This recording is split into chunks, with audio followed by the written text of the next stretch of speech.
San, or Bushmen, are the original healers of southern Africa. San knowledge of this region's medicinal and nutritional plants represents the accumulated wisdom of thousands of years. But in the modern world, San culture, like that of their pastoralist Nama cousins, is in danger of vanishing forever. As part of a drive to reclaim their culture, San and Nama healers and youth joined support organizations for a plant knowledge workshop at the beautiful Klari game farm near Dakar in Botswana. Klari is owned by San community trusts and lies at the heart of San cultural renewal in southern Africa. It's not a new thing for us to send people to meet coming from different countries, coming and sharing knowledge. It's a thing that have happened even before. Our forefathers, for example, Namibia and Angola, they used to come to Botswana to visit their families in Botswana, seeing what resources they have there, what are they eating, what are the problems that they are having there. When the border was declared to divide countries, then the movement was stopped. Die ou dag het die Afrikaners met die groot mense gegaan en die goed saam kyk en die goed kan saam doen. En jy sal ook sien ou dag jong kinders sal ook so groot wees en hy sal begin toer wees. Nou vandag almal wat nou daai goed ken, hulle is nou vandag weg. En dit wil graag hê ons moet nog van dit nog leer om te ken. Want ons kan nie ons goed vergeet. Nou as ons die goed vergeet, dan dit lyk of ons sal ook die taal kan ook vergeet, want alles gaan nou net so af. So we decided to join forces, bringing people from different approaches and countries and even language groups together to discuss the approaches that they're taking in integrating plants into community conservation and into their own quest for better livelihoods. As part of our land, livelihood and heritage work, we've been trying to document plants and the knowledge that the San people that we're working with know about the plants. Ons sit nou met 'n baie klein groepie ou mense nog wat die kennis het. So dis die rede dat dit nou 'n baie belangrike saak is vir die jong span om te kan leer van die ou mense sterf uit. The young generations are into schools and the old people are dying. So it is this fear that in the end we won't have any knowledge of plants. Die government, hy sê ons moet nou die hospitaal, ons by die siek kry, dan by die vat en gaan ons by die hospitaal. Daaroor ons nie gebruik by die Marasani vir die Bushmans nie. Maar ons maak die government sê so, maar ons maak.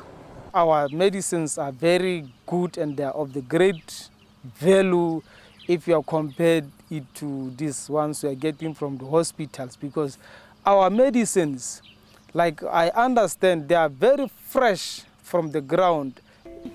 Kaiger, an elderly San healer from Dakar, took delegates on a field walk to introduce them to local San medicinal plants.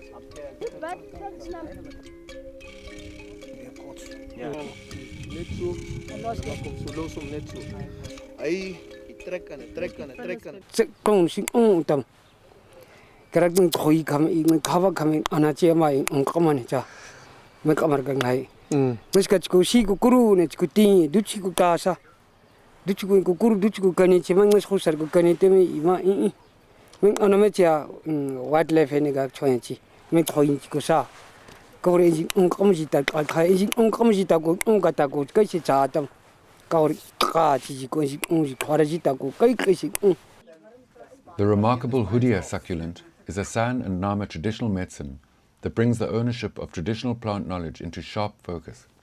This plant has been used by our forefathers to suppress thirst and hunger during their long hunting expeditions. South African government scientists realized that Hudia had powerful properties. They took it to the marketplace without consulting the San. They sold it to pharmaceutical multinationals as a lucrative anti-obesity wonder drug.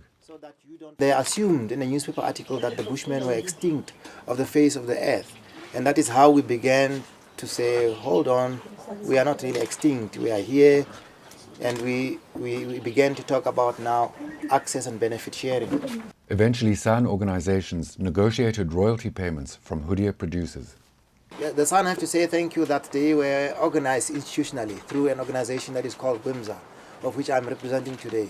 So it created a very powerful platform wherein SAN could stand and really speak with a common voice, and WIMSA, through its grassroots structures, disseminated money back to the communities, mainly for socio-political empowerment. Devil's Claw is one traditional medicine that earns revenues for San communities. Devil's Claw was plundered from San lands in Namibia until San communities took control of this resource. There were cars coming in from outside here, from this side, into the area, telling the local people, we need a Devil's Claw because we want to go and do it at our home. So it was painful. They have something like more than, I think it was 20 tons of Devil's Claw out from the area. When the conservancy was gazetted and it was official a legal institution, we said, sorry, we are going to implement a payment system. We negotiate on a best price, which is $23 per kg, to 800 send local people to harvest the Devil's Claw. Most of the people are jobless, they don't have any work, they don't have any money to pay for the school fees. So it's how the conservancy was trying to at least to provide some income for them to pay for the children. All of our African governments have signed the Convention on Biological Diversity. That convention is there to empower communities and national governments in Africa. Now, most of the communities, they've never heard of these instruments, and yet it directly affects their lives. What happens in Angola has implications on what will happen to Botswana.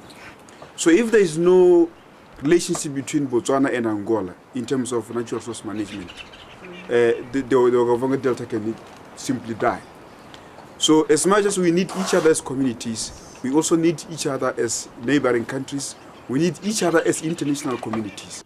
Climate change and threats to biodiversity have moved the voices and concerns of indigenous peoples to center stage in the United Nations.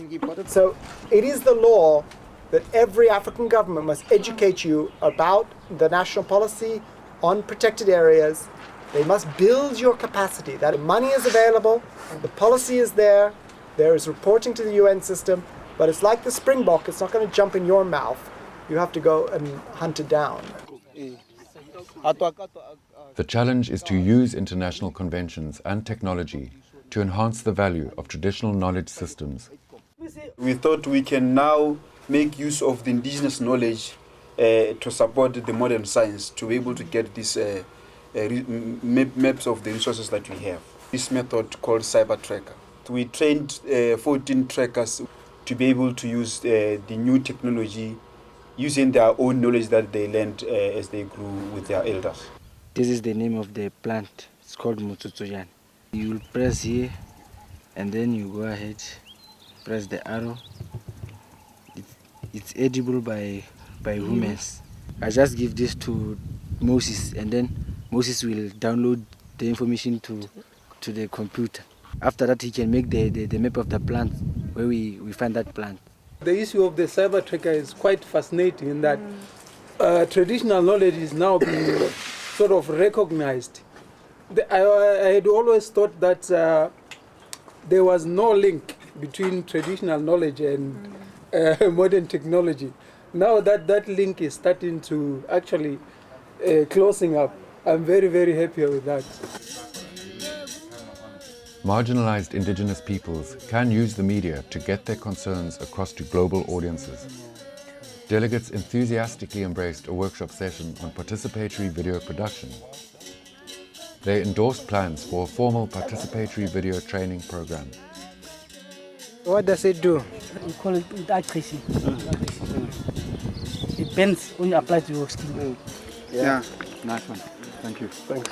We need to bring the human elements into conservation approaches to resources or ecosystems, because without people realizing or having any benefit from the resources, it will never work.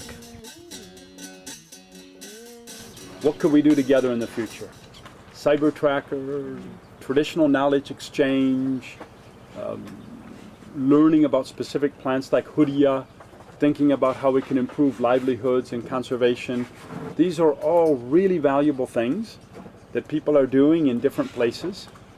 It would be really great if we can find a way to work together to support them.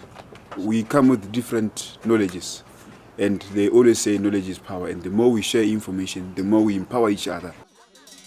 The workshop wrapped up a week of intense activity with a decision to form a dynamic regional network to share plant knowledge, skills and resources. 1, 2, 3, 4, 5, 6.